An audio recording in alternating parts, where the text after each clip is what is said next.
बिस्मिल्लाहिर्रहमानिर्रहीम। अस्सलाम वालेकुम। आज हम जो खुतबा पढ़ेंगे खुतबा नहजुल बलागा, खुतबा नंबर 39 और सफ़ा नंबर 182 पर।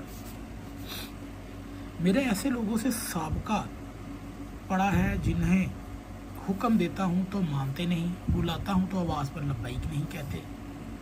तुम्हारा बुरा हो अब अपने अल्लाह की नुसरत करने में तुम्हें किस चीज़ का इंतज़ार है? क्या दीन तुम्हें एक जगह इकट्ठा नहीं करता और गैरत और हमियत तुम्हें जोश में नहीं लाती?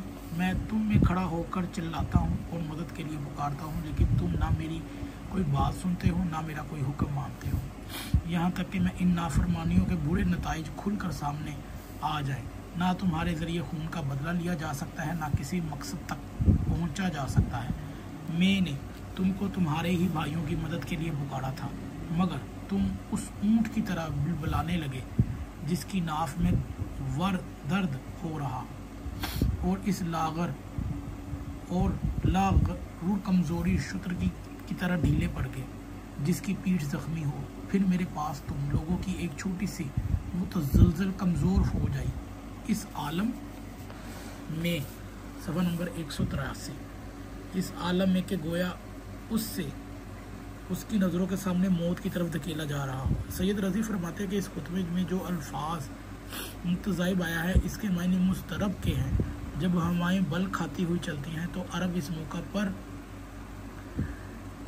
ये वाले अल्फाज यानी कि तज़ाबियतुल अलरह बोलते हैं, और भेड़िए को भी जम इसी वजह से कहते हैं कि इसकी चाल में एक इज़्तिराबी कैफियत होती है। मुआविया ने मुकामे ऐनुल तमरीर दावा बोलने के लिए 2000 सिपाहियों का एक दस्ता नुमान बिन बशीर की सरकर्दगी में भेजा। ये वो नुमान बिन बशीर है जो बाद में कूफे का गवर्नर बना, अबैदुल्ला इब्न ज़ियाद से पहले, जब इमाम हुसैन अलैहिस्सलाम रास्ते में थे। तो यजीद के दौर में भी ये सहाबी रसूल है जी, और नुमान इब्न बशीर की सरकर्दगी में भेजा गया। ये जगह फा के करीब अमीरुल मोमिनीन का एक दफाई मोर्चा थी जिसके निगरान मालिक बिन काब अर्जवी थे। गो इनके मातहत 1000 जंगजू अफराद थे, मगर इस मौका पर सिर्फ 100 आदमी वहाँ मौजूद थे। जब मालिक ने हमला आवर लश्कर को बढ़ते देखा तो अमीरुल मोमिनीन को कमक के लिए तहरीर किया।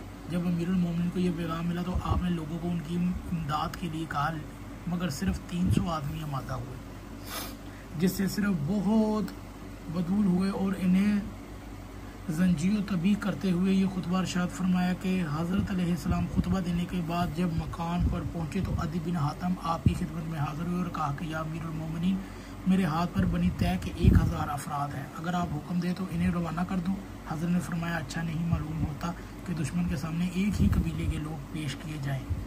तुम वादी नुखैला में जाकर लश्कर बंदी करो। चुनाचा उन्होंने वहाँ पहुँच कर लोगों को जहाद की दावत दी तो बनी तय के अलावा 1000 और जंग आजमा जमा हो गए, और ये अभी कूच की तैयारी ही कर रहे थे कि मालिक बिन काब का पैगाम आया कि अब मदद की ज़रूरत नहीं, क्योंकि हमने दुश्मन को मार भगाया है। इसकी वजह ये हुई थी कि मालिक ने अब्दुल्ला बिन जोज़ा को कर्ज़ बिन काब और मुखन्नफ इब्न सुलैम के पास दुरा दिया था कि अगर कूफा से मदद आने में तख़ीर हो तो यहाँ से बर वक्त इमदाद मिल सके। चुनाचा अब्दुल्ला दोनों के पास गया, मगर कर्जा से कोई इमदाद ना मिल सकी। अलबत्ता मुखन्नफ इब्न सुलैम ने 50 आदमी अब्दुर्रहमान बिन मुखन्नफ के हमरा तैयार किए जो असर के करीब वहाँ पहुँचे। इस वक्त तक ये 2000 आदमी मालिक के 100 आदमियों को पसपा न कर सके थे।